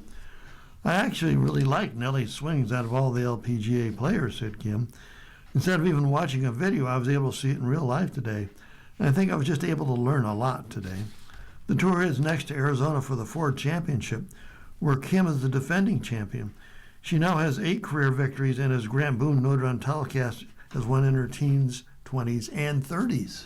And you're listening to a reading of today's USA Today on our Niagara Frontier radio rating service. Our time is 1:28, and we're going over to our lifestyle section. And first, we're going to talk about a movie. They Will Kill You, that's the name of the movie. They Will Kill You cast would slay with food and love. Who run the world? Girls. Beyonce once sang these immortal words, but Tom Felton echoed them at the SXSW premiere of horror comedy action thriller They Will Kill You on March 17th. Now, The Bloody Good Time, directed by Kirill Sokolov, closed out the film festival as a gasping, guffawing audience couldn't get enough of the female-forward cast led by Zazie Beetz, Patricia Arquette, Myha'la, and Heather Graham. The film, without giving away too much, it's about a young woman who's fighting for her life after accidentally landing in a satanic cult lair. Now, expect wild stunts and unexpected twists and turns along the way as she fights her way against the demonic cult's members. I want to shout out Sokolov, because usually there's a bunch of guys in the movie. There's one female character, and he wrote a lot of great female characters, Graham told the audience. But if any one of the cast could lead their own cult, what would their cult be about? Let's just say these evil characters in the movie would probably be disappointed. I was voted today by the cast as the person they would want to lead them in a cult, Arquette said before the premiere. I thought about it after that they said that. Candy. We have candy bowls. Whatever kind of candy you want. You can have it once in a while. Our cult is about loving yourself and being nice to everybody, and arts and crafts. Felton's cult sounded similar. In a world where we can be anything, my cult stands for being kind, as did Beetz's. It would be the cult of love, and we'd all love and hug and kiss and run around and go swimming together. Now, Graham leaned a bit more into health and wellness mindset. I would lead a foodie cult, where basically food snobs go there and you're only allowed to eat the absolute best food, and I think you all have to cook together. It's a very high standard of eating and food, and it's also healthy, working out, yoga, stuff like that. Myha'la laid out a more niche version too. I feel like it would be a cuteness cult. It's really for the girls and the guys. It's a safe place. I know this is what every cult is advertising, but mine is really safe, she said with a mischievous smile. Well, the jury is out on whether the cast indoctrinated us into any of these. They Will Kill You, the movie. It premieres in theaters coming on March 27th. And here's a call about streaming. Rip and Beth ride on for their new start in Dutton Ranch. Beth Dutton, played by Kelly Riley, and Rip Wheeler, played by Cole Hauser, are back riding in the wildly anticipated Yellowstone spin-off, Dutton Ranch. And first look photos and a first teaser trailer have now arrived.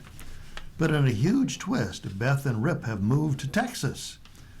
Yellowstone ended in 2024 after 5 tumultuous seasons, with a fan-favorite couple starting their next chapter on a new ranch outside Dillon, Montana. In the new Taylor Sheridan series, Dutton Ranch, which is on Paramount Plus starting May 15th, Rip and Beth must flee Montana to set up Dutton Ranch in South Texas. We've seen Rip and Beth for so long fighting for land that was theirs, the Rogers Ranch in Texas, says Yellowstone Universe mainstay Christina Alexandra Voros, a Dutton Ranch director and executive producer. Now we find them pivoting to a new frontier, beginning their new world by themselves. The Duttons are not entirely welcome in their new home, judging from the explosions and mayhem seen in the trailer. An exhausted Rip hands Beth a porch coffee in the trailer and mutters, "Welcome to Texas." The duo make fast friends with Everett McKinney, who was played by 4-time Oscar winner Ed Harris, a Navy veteran and a seasoned veterinarian who treats animals with compassion yet boasts the battle-tested inner steel. But there are many more foes in their new land. They're looking for peace, but they learn there's always going to be people standing in front of the peace they're seeking, Burroughs said. Wherever the Duttons go, they find trouble. And here's a picture of Keith Riley and Beth Cole Hauser as they're standing, he with a Texan hat, and she looking very, very Western, modern Western with blonde hair up in a ponytail. The Dutton opposition is led by Beulah Jackson, played by 5-time Oscar nominee Annette Bening, who heads the nearby long-standing family ranch with 2 trusted associates, Rob Will, played by Jay Courtney, and Pablo, played by Narcos star Juan Pablo Raba. Beulah and Beth are 2 strong women who have fought for their families' ranches their entire lives, Burroughs said. There are fireworks when they come into each other's orbit, and Beulah is a force to be reckoned with. In the trailer, Beth gives a veiled threat to Beulah over civil cocktails. A legacy is a beautiful thing, Beth says, but only if it survives. The new Dutton Ranch is a fixer-upper, and the Duttons are without the bunkhouse gang for support. However, adopted son Carter, played by Finn Little, is a strapping lad now and even has a girlfriend. This is a new beginning, the kind of heartbeat and story the American West, said Voros, who promises the Texas move will be explained in episode 1. It peels the layers to show how everyone is connected.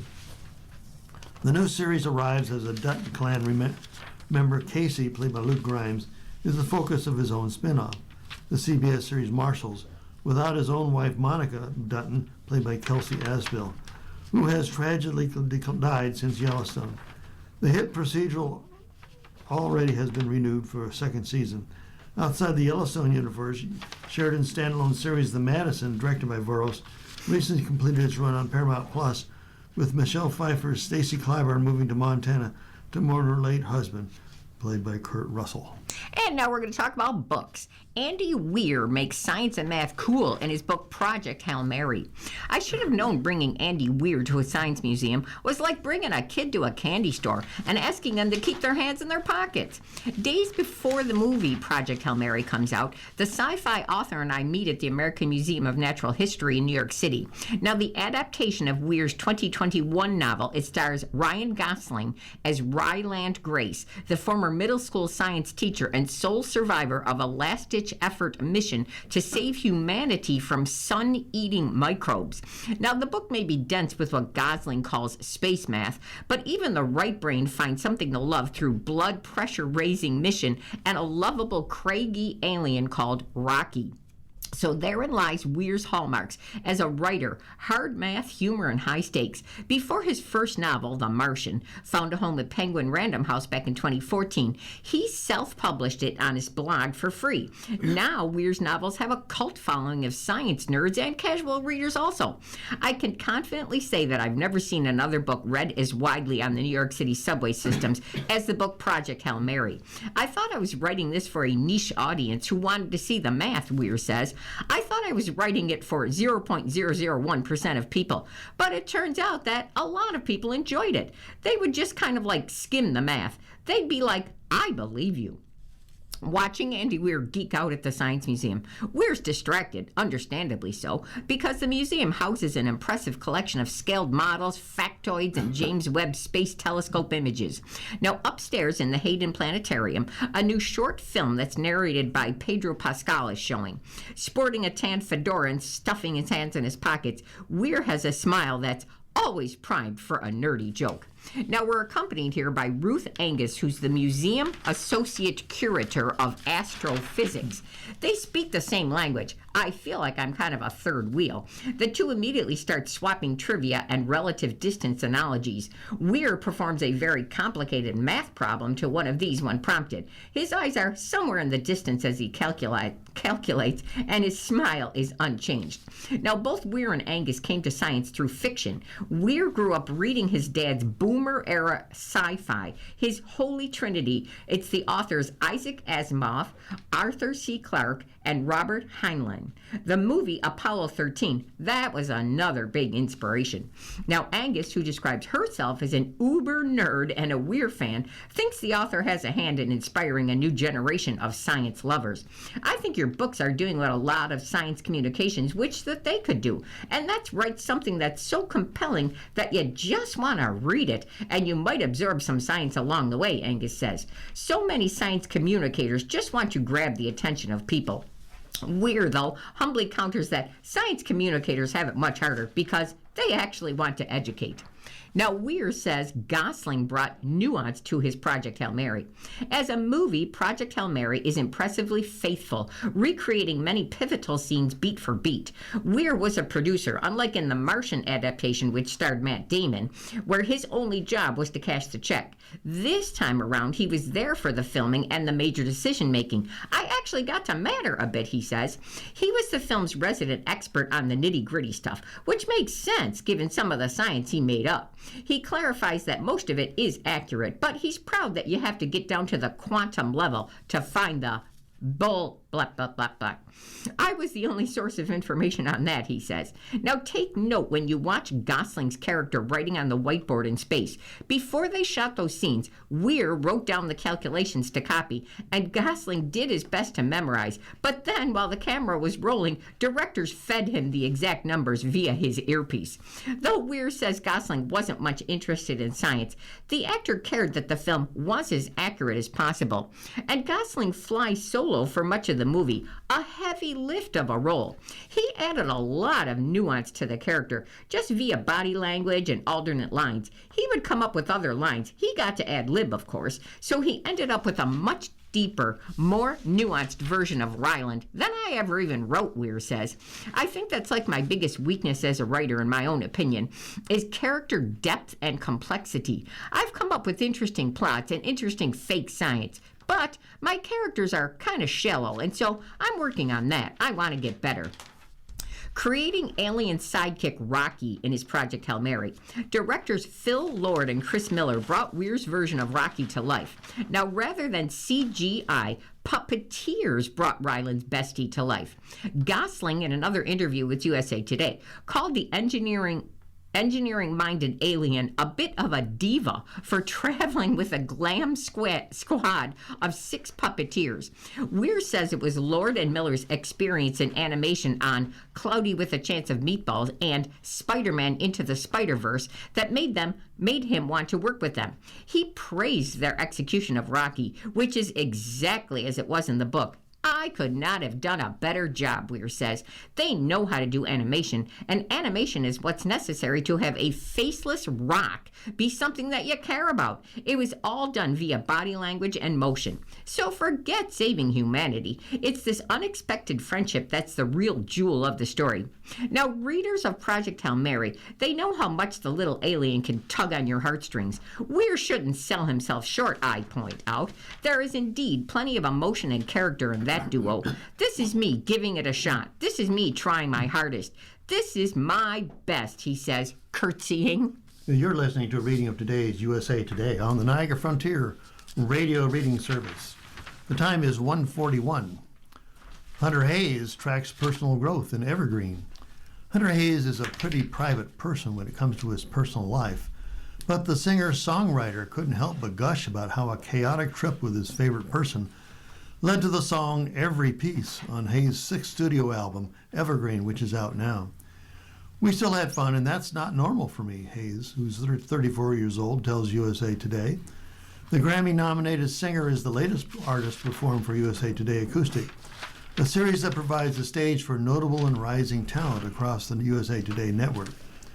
To find someone who balances my chaos the way that I find someone who does, I feel so rare. It's a life-changing shift for me as a human.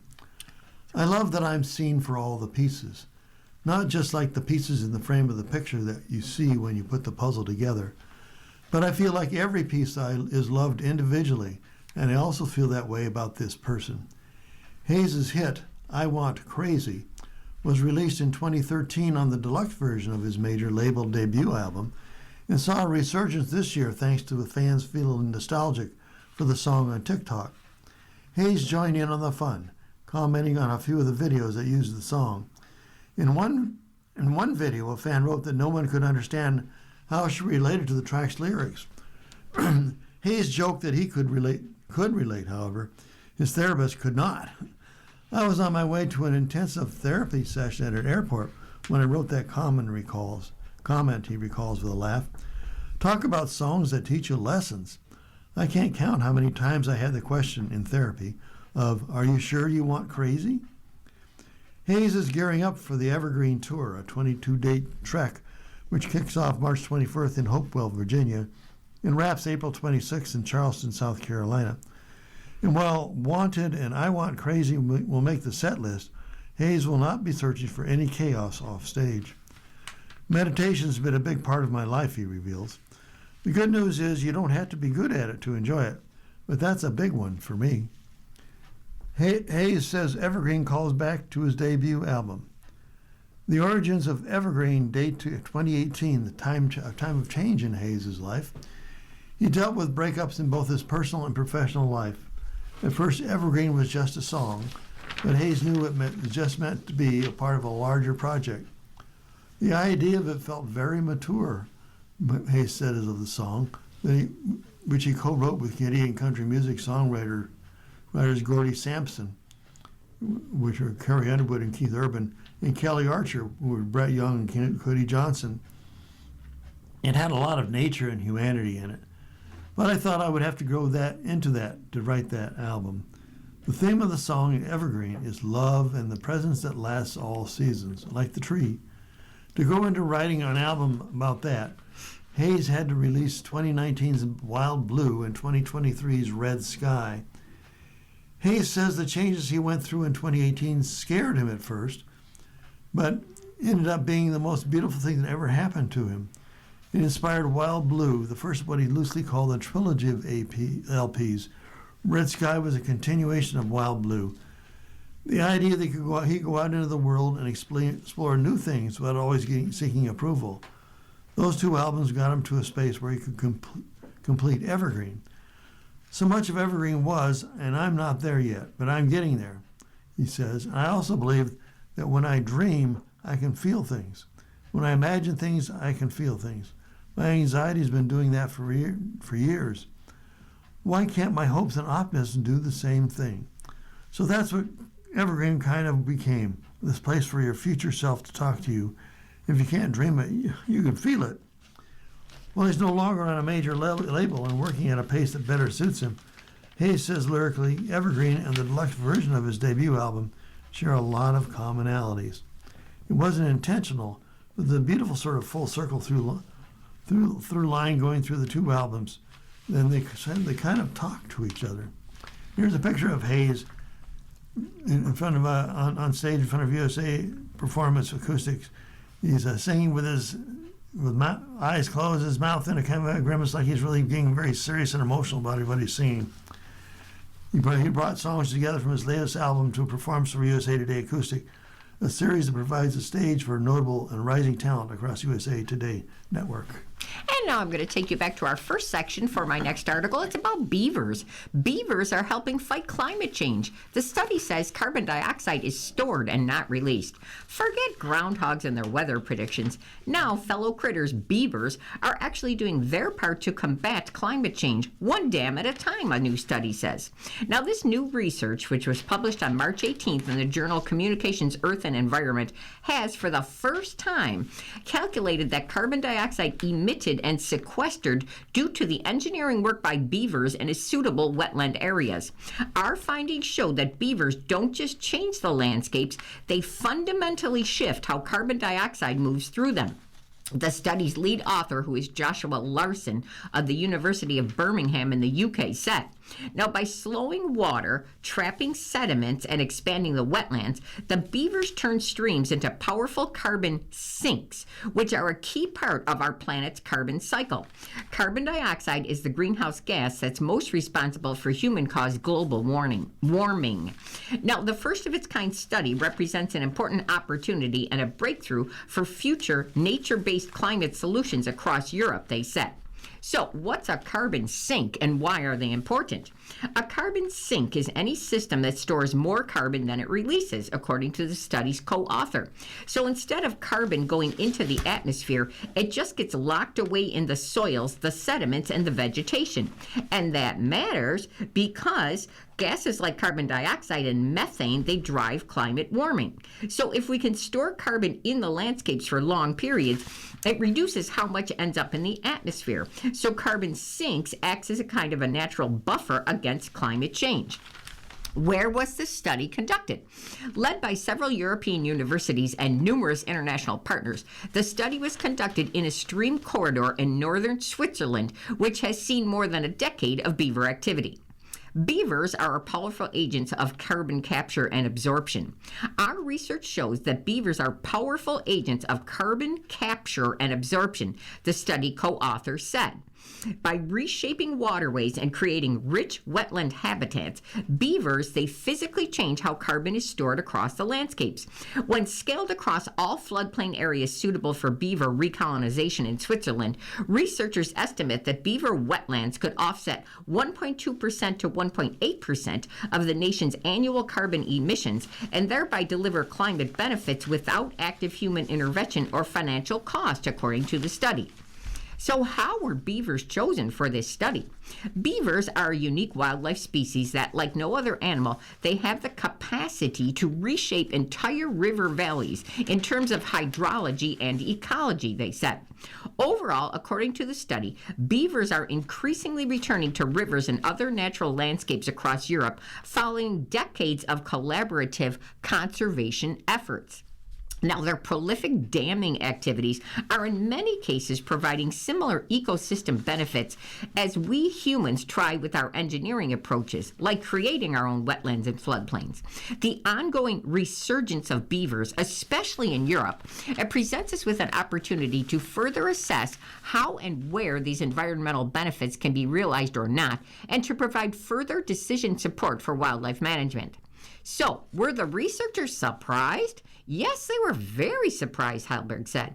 He said that at the annual scale, we knew the system might vary in being a source versus sink of carbon, but we did not appreciate the degree to which the water flow and the extent controlled this, with wetter conditions making it more of a sink and drier more of a potential source. So in terms of the long-term carbon storage, we were very surprised about the scale of this, he says. We went to so much effort to make sure that we could get as good an estimate as possible, and we would not risk overstating this amount. Other examples of wildlife are helping to fight climate change. Most natural carbon storage is driven by plants. So forests and peatlands and wetlands, they all store carbon because of the plant growth and the buildup of organic material. Now, in some cases, organisms like peat-forming moss, they actually build entire landscapes that store carbon over long timescales, Hallberg said. Now, what makes beavers unusual is that as an animal, they actively reshape the landscape in a similar way. By building dams, they create wetlands that trap and store that carbon. So they're a rare example of wildlife directly engineering new carbon storage rather than just being part of the system. In an email to USA Today, study co-author Larson provided additional perspective, noting that ecosystem engineers, like the beavers, they are key to maintaining well-functioning ecosystems, thereby enhancing environmental resilience and supporting climate change mitigation. The beaver is a prominent example, but others do exist. For an instance, the caddisfly larvae, they stabilize riverbeds. Earthworms, they are essential for soil fertility, and burrowing animals, they enhance soil infiltration. The range of such ecosystem engineers, well, it's extensive, and they have a most excellent picture where you can see two really big fat furry beavers. You can see their big flat tails, and they're on top of a giant pile of logs. And it reads, beavers don't just change landscapes, they fundamentally shift how carbon dioxide moves through them, they said. Well, here's the Lifeline column. They said what? The Star's best quotes. Having someone to rant with and listen to and be listened to is huge. I'm glad I found it. She's amazing and she's got her own thing going. I love the life we've got. That was a quote by singer-songwriter Niall Horan, told to GQ in an interview published on March 19th about his longtime girlfriend, Amelia Woolley. Amelia Woolley. He revealed Woolley is the inspiration behind his latest track, Dinner Party, also the title of his album set to release on June 5th. Horan lives in London with Woolley, who goes by Mia, according to GQ. The two have been dating for more than 5 years, though the relationship has been kept largely out of the spotlight. I felt ready once I met this person, Woolley, and this was the first time I put down the roots. The house and the dog in the bed, he said. Here's a picture of the couple. He is looking handsome, and she is a young looking with a tie and long hair on the side. It's your birthday. Who's celebrating today? Bassist Carl Kay turns 91. Fashion designer Bob Mackie is 87. Singer-songwriter Nick Lowe is 77. Fashion designer Tommy Hilfiger is 75. Actor Donna Pesco is 72.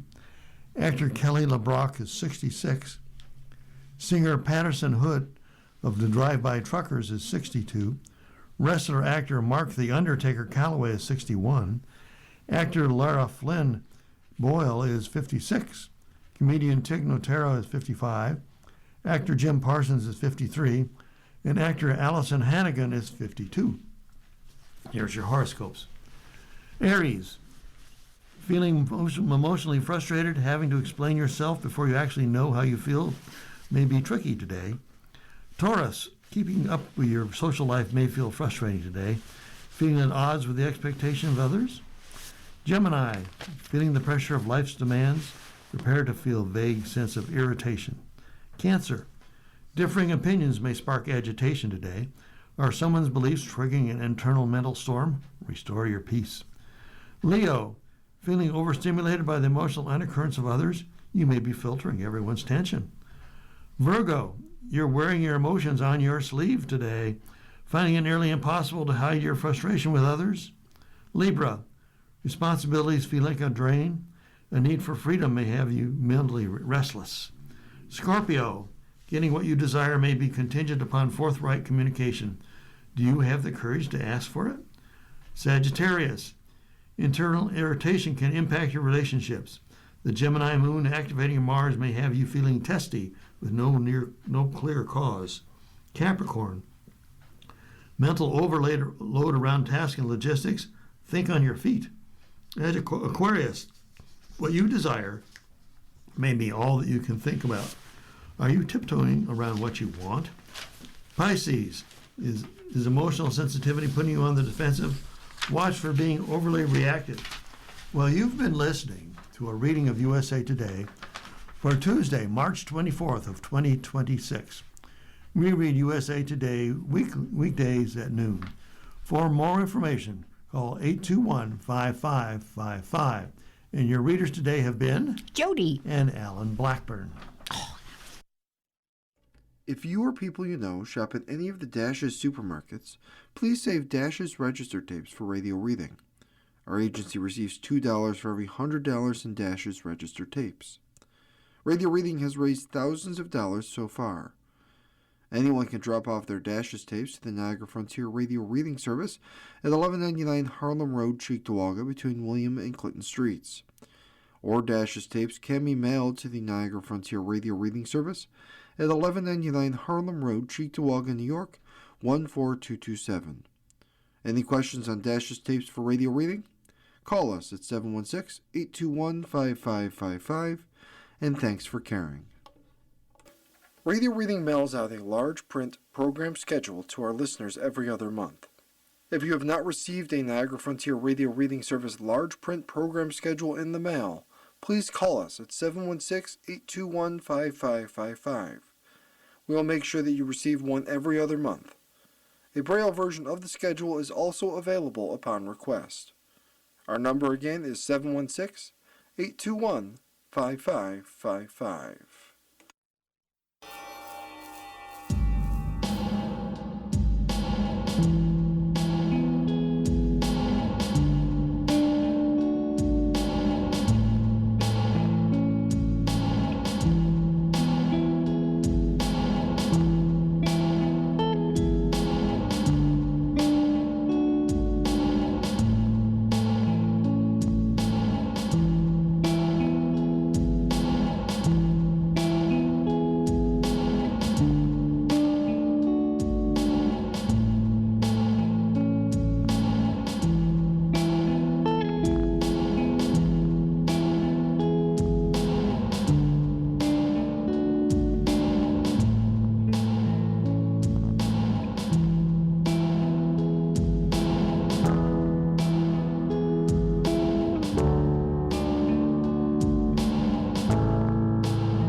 following program is intended for listeners who are blind, have low vision, or have another print disability.